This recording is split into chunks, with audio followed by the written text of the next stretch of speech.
মাধ্যমিকে অকৃতকার্য হওয়ায় গলায় ফাঁস লাগিয়ে আত্মঘাতী স্কুল ছাত্রী। ওই স্কুল ছাত্রীর নাম তিস্তা সরকার, বয়স আনুমানিক 15 বছর, বাড়ি নদিয়ার শান্তিপুর থানার অন্তর্গত ফুলিয়া পরেশনাথপুর এলাকার। জানা যায় ওই ছাত্রী ফুলিয়া বালিকা বিদ্যালয়ে পড়তো। আজ মাধ্যমিক পর্ষদের তরফে মাধ্যমিকের ফলাফল প্রকাশ করা হয়। এরপর তিস্তা বিকেল নাগাদ নিজের ঘরে ঢুকে দরজা আটকে দেয়। বেশ কিছুক্ষণ দরজা আটকানো অবস্থায় থাকার পর পরিবারের অন্যান্য সদস্যদের সন্দেহ হয়।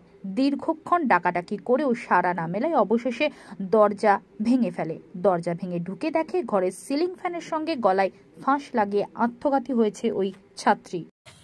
আমি তো এসে ওই 4:30 নাগাদ এসে আমি একটু শুয়ে তারপরে দেখে এরকম দরজা দিয়েছে। সবাই বলছে যে তিস্তা এরকম দরজা দিয়েছে। আমি গিয়ে দরজাটা ভেঙে দেখে এরকম হ্যাঙ্গিং করেছে। হ্যাঁ, করার পরে তারপরে তো উঁচু করে ধরি। ধরার পরে খোলার পরে ফুলিয়া হসপিটালে নিয়ে যাওয়ার পরে ডাক্তারবাবু বলে যে একটুখানি কিছু আছে, ওখান থেকে রেফার করে দেয়। মানে অকৃতকার্য হয়েছিল মাধ্যমিকে? ওকে, আমি সেটা ঠিক জানি না। এখন নাম্বার কত পেয়েছে, কি ফেল করেছে, কি পাস করেছে, তা সেটাও জানি না। আচ্ছা, কখন ঘটেছে ঘটনা? এটা 4:30 পরে হয়েছে। আপনাদের বাড়ি কোথায়? আমাদের ফুলিয়া পরেশনাথপুর। কোন স্কুলে পড়তো? বালিকা বিদ্যালয়ে পড়তো। বালিকা বিদ্যালয়। পুরো নাম কি স্কুলের? মানে স্কুলের নাম ফুলিয়া বালিকা বিদ্যালয়।